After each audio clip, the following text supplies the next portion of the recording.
Hello and welcome to Ninja Prep. This is Kapil Goyal, your educator and mentor for PG physics. तो इसका जो पहला lecture है atomic physics का, उसके अंदर हम लोगों ने डिस्कस किया था ग्रॉस स्ट्रक्चर ऑफ हाइड्रोजन, और वहां पर हमने बेसिकली बोहर्स एटॉमिक मॉडल जो थ्योरी है वो हमने डिस्कस की थी। अब ये जो बोहर्स थ्योरी है इसके बहुत सारे ड्रॉबैक्स होते हैं, जैसे कि ये केवल जो हाइड्रोजन और हाइड्रोजन लाइक एटम्स हैं उनके लिए वैलिड होती है। बहुत सारे जो इफेक्ट्स होते हैं जैसे कि फाइन स्ट्रक्चर और उसके अलावा एनामोलस जिमान इफेक्ट है ना, तो जो ये इफेक्ट्स होते हैं उनको ये थ्योरी जो है एक्सप्लेन नहीं कर पाई।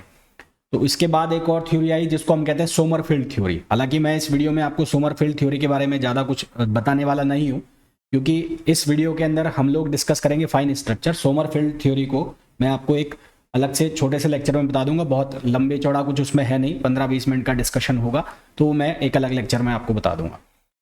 तो मेरा सिर्फ ये कहना है कि जो बोहर्स थ्योरी थी उसके बहुत सारे ड्रॉबैक्स थे। जो ड्रॉबैक्स में था कि ये हाइड्रोजन और हाइड्रोजन लाइक एटम्स के लिए वैलिड थी, यानी कि सिंगल इलेक्ट्रॉन्स जिनमें हैं लास्ट में उनके लिए वैलिड थी। दूसरा जो इफेक्ट्स होते हैं जैसे कि एनामोलस जिमान इफेक्ट है या फिर फाइन स्ट्रक्चर है, उनको ये एक्सप्लेन नहीं कर पाई। तो इसलिए ये जो थ्योरी है इसको हम बहुत ज़्यादा आगे डिटेल थ्योरी के लिए कंटिन्यू नहीं कर पाए, या जो साइंटिस्ट लोग थे वो कंटिन्यू इसको नहीं कर पाए।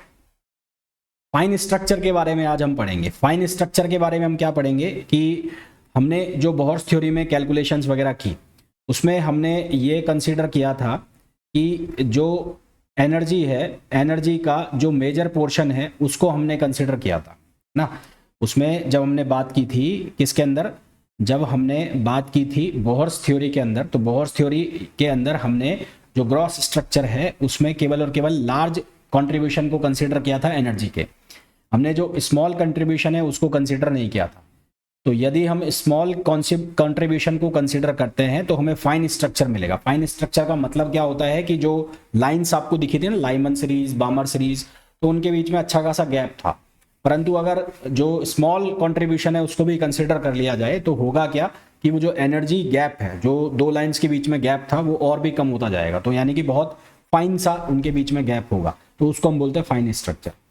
तो ये जो फाइन स्ट्रक्चर है, जो स्मॉल करेक्शन, स्मॉल एनर्जी जो टर्म्स है उनको कंसीडर जब हमने किया तो तब हमें देखने को मिले। तो इसके लिए हमने 3 तरह के करेक्शन किए। वो 3 तरह के करेक्शन कौन कौन से थे? एक था रिलेटिविस्टिक करेक्शन, एक था स्पिन ऑर्बिट इंटरेक्शन, और एक था हमारे पास डार्विन टर्म। तो ये 3 करेक्शन के बाद हमारे पास जो हैमिल्टोनियन बन के आया, फाइनल जो हैमिल्टोनियन बन के आया, वो हम देखेंगे। पर क्योंकि ये रिलेटिविस्टिक करेक्शन अपने आप में एक टॉपिक है, स्पिन ऑर्बिट करेक्शन अपने आप में एक टॉपिक है, डार्विन टर्म अपने आप में एक टॉपिक है, तो तीनों को एक एक करके हम डिस्कस करेंगे। ठीक, तो सबसे पहले मैं इसमें थोड़ा बहुत लिख देता हूं कि फाइन स्ट्रक्चर जो है उसमें हम करने क्या वाले हैं। तो in gross structure, in gross structure, gross structure, in gross structure we only consider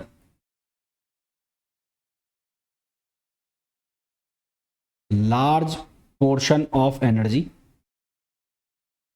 we only consider large contribution term of energy, large contribution of large contribution term of energy, small energy term is not considered,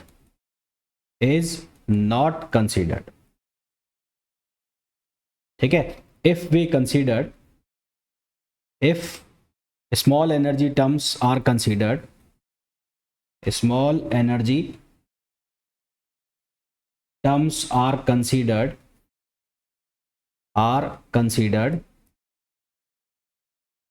then we will get fine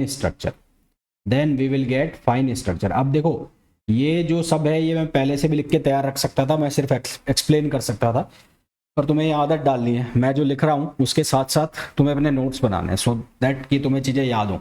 otherwise तुम क्या करोगे, जो मैं लिखवा रहा हूँ उसका print out निकाल सकते हो, जो कुछ भी कर सकते हो, तो वो फिर चीज़ सही नहीं है, तो वो लिखना। तो फाइन स्ट्रक्चर मिलेगा। तो फाइन स्ट्रक्चर जो हमें मिल रहा है इसके लिए हमें क्या करना पड़ रहा है, करेक्शन करना पड़ रहा है। ठीक है, तो ये फाइन स्ट्रक्चर के लिए हमें क्या करना पड़ रहा है, करेक्शन करना पड़ रहा है। तो there are following small correction terms, तो there are following small energy correction terms, small correction terms. तो कौन कौन से टर्म्स होते हैं, पहला जो मैं लिख रहा हूं वो हमारे पास होता है रिलेटिविस्टिक करेक्शन। रिलेटिविस्टिक करेक्शन पहला कौन सा हो गया, रिलेटिविस्टिक करेक्शन। तो रिलेटिविस्टिक करेक्शन की अगर हम बात करें तो रिलेटिविस्टिक करेक्शन का मतलब क्या हो गया, due to relative motion of electron. तो ये जो करेक्शन होगा किसकी वजह से होगा, due to relative motion of electron. तो ड्यू टू ये जो हो रहा है करेक्शन, ये क्यों हो रहा है, due to relative motion of electron, due to relative motion of electrons, motion of electrons. दूसरा कौन सा आ गया, spin orbit interaction, spin orbit और इंटरेक्शन, स्पिन ऑर्बिट इंटरेक्शन। तो स्पिन ऑर्बिट इंटरेक्शन में क्या आ जाएगा, due to interaction between spin angular momentum and orbital angular momentum, due to interaction between spin angular momentum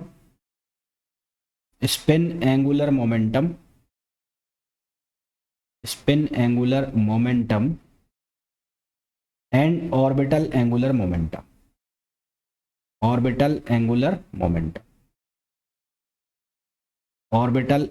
momentum। यहां हमने correction कर लिया। और तीसरा हमारे पास कौन सा आता है, तीसरा आता है हमारे पास डार्विन टर्म। थर्ड जो आता है हमारे पास वो कौन सा आता है, डार्विन टर्म। तो डार्विन टर्म में हमें क्या होगा, due to fluctuation in energy. तो ये किस वजह से आएगा, due to fluctuation in energy, due to fluctuation in energy, due to fluctuation in energy. तो ये तीन तरह के करेक्शंस जो हैं वो आपको पढ़ने होते हैं और इनको अलग अलग करके पूछ लिया जाता है। जैसा कि सबसे पहले हम बात करेंगे रिलेटिविस्टिक करेक्शन। सबसे पहले हम लोग बात करेंगे किसके बारे में, रिलेटिविस्टिक करेक्शन। रिलेटिविस्टिक करेक्शन, तो रिलेटिविस्टिक करेक्शन किसकी वजह से आ रहा है, due to relative motion of electron. तो सारी कहानी जो चलेगी वो इलेक्ट्रॉन के रिलेटिव मोशन की वजह से चलेगी। तो रिलेटिविस्टिक टर्म के लिए रिलेटिविस्टिक एनर्जी का अगर मैं फॉर्मूला लिखूं तो वी नो दैट आप लोगों ने ये रिलेटिविटी थ्योरी से ये फॉर्मूला पढ़ा होगा, E equals to under root P square C square plus M not square C power 4। ये फॉर्मूला मेरे समझ में सब लोगों ने पढ़ा होगा जो भी ये देख रहे हैं। और ये जो रिलेटिविस्टिक एनर्जी लिखी हुई है, जो LHS पे लिखी हुई है, इसको हम एक तरीके से और लिख सकते हैं, M not C square plus kinetic energy, यानी कि rest mass energy plus kinetic energy. तो ये जो E वाला टर्म है, ये E वाला, इसको हम ऐसे भी लिख सकते हैं, M not C square plus kinetic energy. तो मैं क्या करूंगा, ये E की वैल्यू यहाँ पर सब्सटीट्यूट करूंगा। तो ये E की वैल्यू यहाँ पर सब्सटीट्यूट करूंगा तो क्या लिखा जाएगा, M not C square plus kinetic energy. और इसको मैंने ऐसे लिख लिया, P square C square plus M not C power 4, M not square C power 4 power 1/2। तो यहाँ से मैं किसकी वैल्यू निकाल लेता हूँ, काइनेटिक एनर्जी की वैल्यू निकाल लेता हूँ। तो काइनेटिक एनर्जी को हमने कैसे लिख लिया, यहाँ से मैं कॉमन निकाल लेता हूँ, एम नॉट सी स्क्वायर।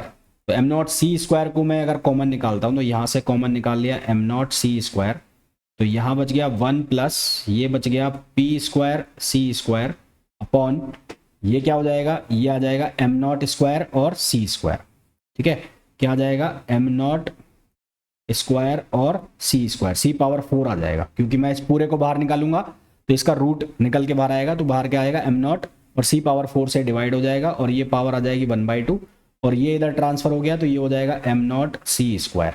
ठीक है, यहाँ देखो ये सी स्क्वायर लिखा हुआ है और यहाँ पर सी पावर 4 लिखा हुआ है, तो ये कट जाएगा तो यहाँ पर बचेगा 2। अब इसको आगे हम कैसे सॉल्व करेंगे, इसके लिए आपको लगाना पड़ेगा कौन सा, बर्नौलीज जो एक्सपेंशन थ्योरम है। तो 1 प्लस एक्स पावर n, इसका मतलब क्या है 1 प्लस एन एक्स, और इसको आप कैसे लिखते हो, n into n-1 upon factorial 2 और x square and so on. तो मेरे पास जो टर्म लिखा हुआ है कौन सा वाला, जो 1 प्लस पी स्क्वायर वाला टर्म लिखा है तो उसको हम उसी तरह से एक्सपेंड करेंगे। तो काइनेटिक एनर्जी इक्वल्स टू ये क्या लिखा हुआ है एम नॉट सी स्क्वायर। अब हमारे पास जो पी स्क्वायर वाला टर्म लिखा हुआ है उसको एक्सपेंड करते हैं। तो 1 प्लस एन की जगह कौन काम कर रहा है 1/2, तो यहाँ हो जाएगा 1/2। वो कितना लिखा हुआ है P square upon M not square और सी स्क्वायर, ऐसा लिखा गया। फिर n into N minus one, तो 1/2 और n minus one, 1/2 minus one upon factorial 2 कितना हो जाएगा 2 हो जाएगा। और ये जो टर्म है P square upon M not square C square, इसका हो जाएगा स्क्वायर, इसका क्या हो जाएगा स्क्वायर। और इस तरह से जो पावर है वो बढ़ती जाएंगी। और यहाँ पर क्या आ जाएगा, यहाँ पर लिखा हुआ है एम नॉट और सी स्क्वायर जो कि वहाँ से बना हुआ। अब यहाँ ध्यान से देखो, इसको जब आप मल्टीप्लाई करोगे तो ये वाला एम नॉट सी स्क्वायर और ये वाला M not C square cut हो जाएगा। तो ये वाला एम नॉट सी स्क्वायर और ये वाला M not C square cut हो जाएगा, है ना। मैं इसको वापस से लिख देता हूँ एक बार मैं आपको दिखा देता हूँ इसको एक्सपेंड करके। तो जिसको जब आप एक्सपेंड करोगे तो एम नॉट सी स्क्वायर को सिर्फ मैंने इससे मल्टीप्लाई किया है और बाकी के लिए मैंने एम नॉट सी स्क्वायर को ऐसा लिख दिया P 1/2 P square upon M not square C square.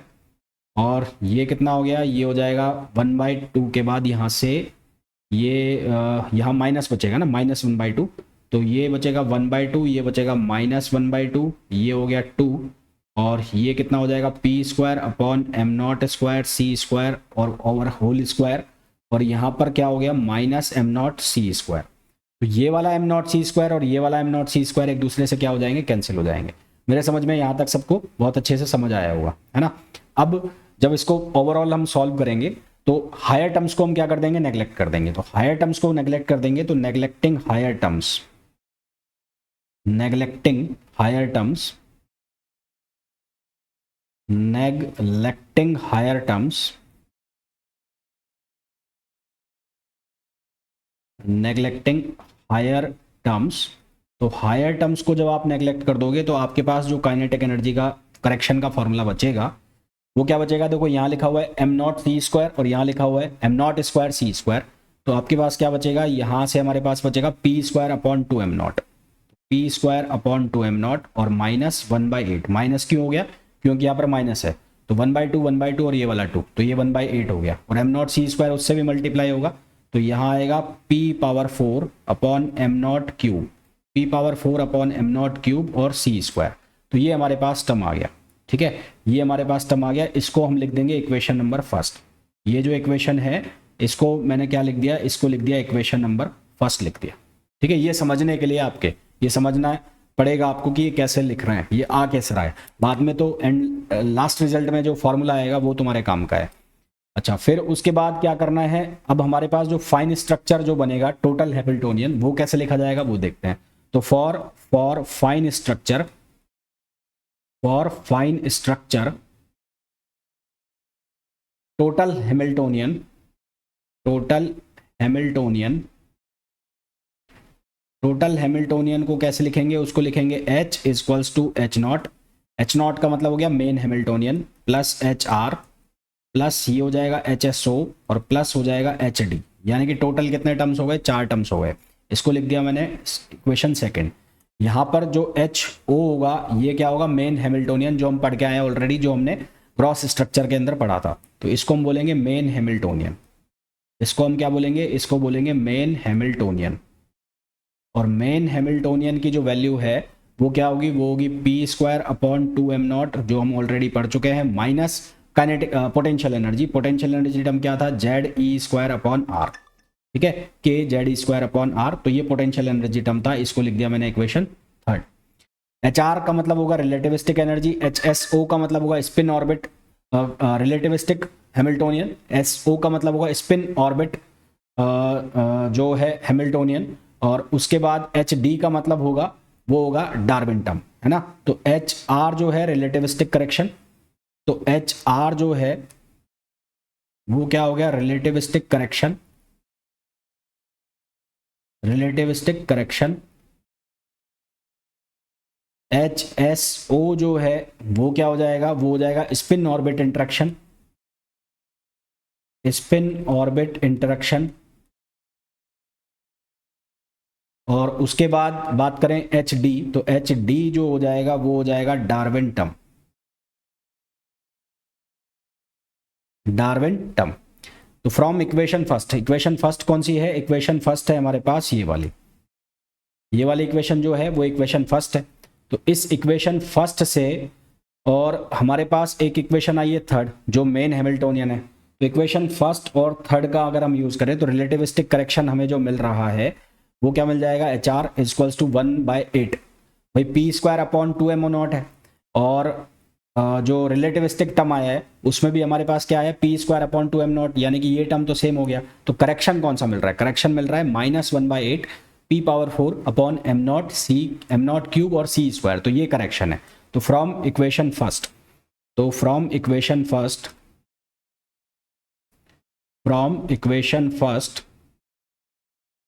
Equation first के अकॉर्डिंग रिलेटिविस्टिक करेक्शन जो हमारे पास हो गया, रिलेटिविस्टिक करेक्शन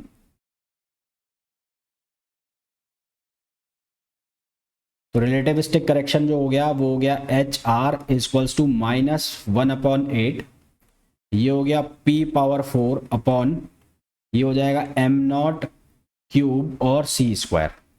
ठीक, इसको अगर मैं रीएडजस्ट करके लिखता हूं तो रीएडजस्ट करके कैसे लिख सकते हैं? इसको लिख सकते हैं -1/2m0 c स्क्वायर। ब्रैकेट में हमारे पास क्या बच जाएगा? ब्रैकेट में बच जाएगा p स्क्वायर अपॉन 2m0 और इसका हमने कर दिया स्क्वायर। तो ये हो गई हमारे पास इक्वेशन फर्स्ट। इसी चीज को हम रीअरेंज करके ऐसे लिख रहे हैं। तो ये हमारे पास इक्वेशन फोर्थ, मैंने इसको नाम दे दिया। अब ये जो हमारे पास इक्वेशन 3 थी जो मेन हैमिल्टोनियन था, उस मेन हैमिल्टोनियन को जो हम वैल्यू है मेन हैमिल्टोनियन की H0, उसको मैं वापस लिख रहा हूं। तो फ्रॉम इक्वेशन थर्ड तो फ्रेम इक्वेशन थर्ड में हमारे पास क्या था? वो था p0 square upon 2m minus ये किसके बराबर था? ZE square upon r। तो इसको हम कैसे लिख लेंगे? इसको लिख लेंगे H0, रीएडजस्ट कर रहा हूं इसको। तो ये ZE square upon r equals to ये हो जाएगा p0 स्क्वायर अपॉन 2m0, ये m0 है।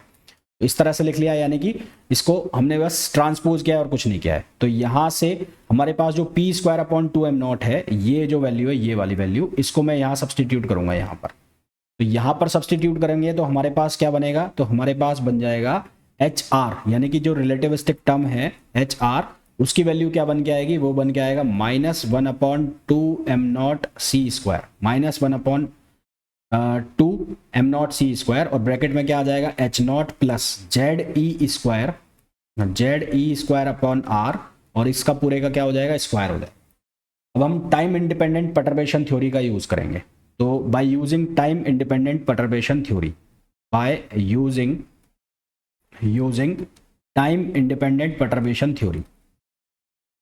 टाइम इंडिपेंडेंट परटर्बेशन थ्योरी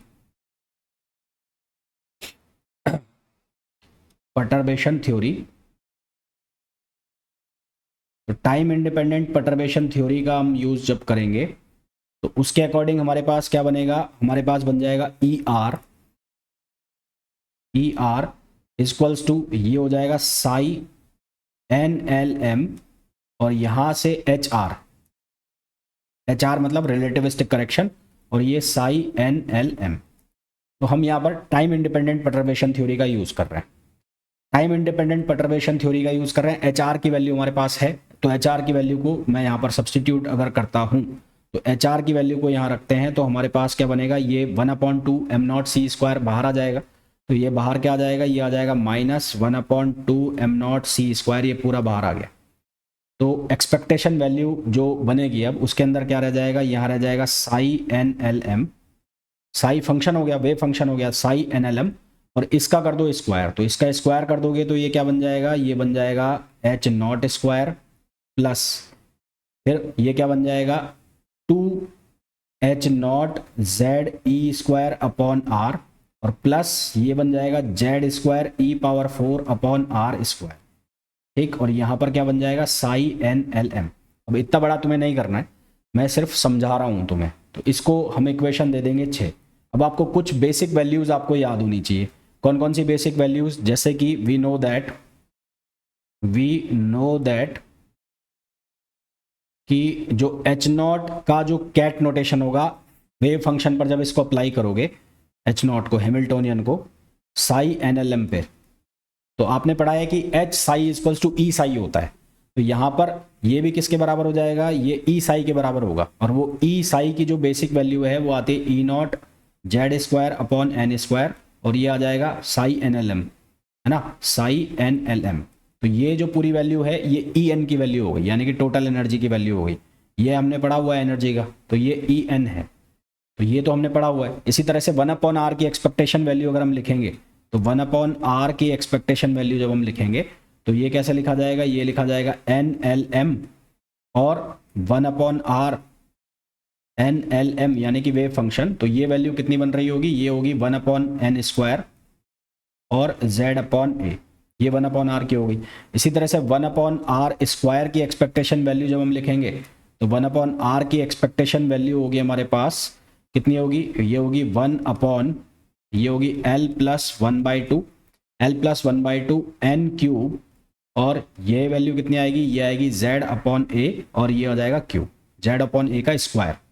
तो ये क्या करेंगे 1/, एक्सपेक्टेशन r, तो ये वैल्यू कहाँ रखनी है, यहाँ रखनी है।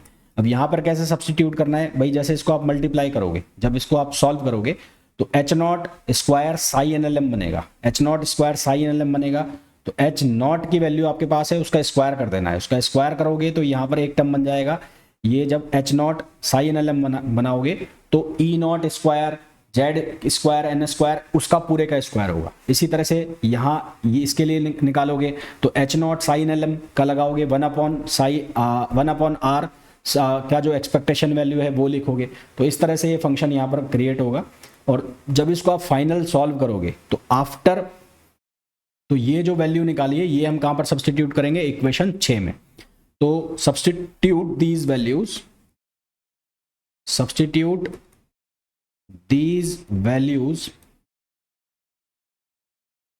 इन इक्वेशन 6, और इक्वेशन 6 में जब हम ये वैल्यू सब्सटीट्यूट कर देंगे तो हमारे पास यहाँ पर एक करेक्शन टर्म आएगा जिसको हम कहते हैं रिलेटिविस्टिक करेक्शन टर्म, और वो बन जाएगा E N square upon 2m0 c square upon 2m0 c square.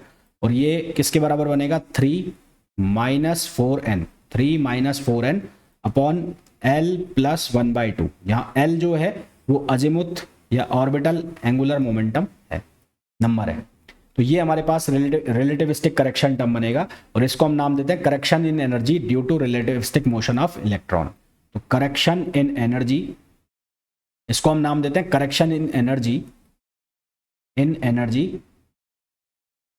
Due to relativistic motion of electron, relativistic motion of electron. ठीक है, तो ये करेक्शन टर्म किस तरह से आया, मेरे हिसाब से समझ में आ गया होगा। अब कौन कौन सी चीजें आपको ध्यान रखनी है, किस तरह से ये हुआ, ये आपको ध्यान रखना है। फाइनल फॉर्मूला आपको याद रखना पड़ेगा, ये ऑब्जेक्टिव क्वेश्चन भी बन जाता है कि which one of the following is relativistic correction term. इसी तरह से निकलता है हमारे पास जो स्पिन ऑर्बिट टर्म है वो निकलेगा, फिर एक निकलेगा हमारे पास डार्विन टर्म, और फिर फाइनल हमारे पास एनर्जी करेक्शन का फॉर्मूला आता है। तो होपफुली जितना भी मैंने आपको समझाया है, बताया है, अच्छे से समझ आ गया होगा। फिर भी आपको कोई डाउट है तो पूछ सकते हैं। मिलते हैं नेक्स्ट वीडियो में, till then thank you, bye bye.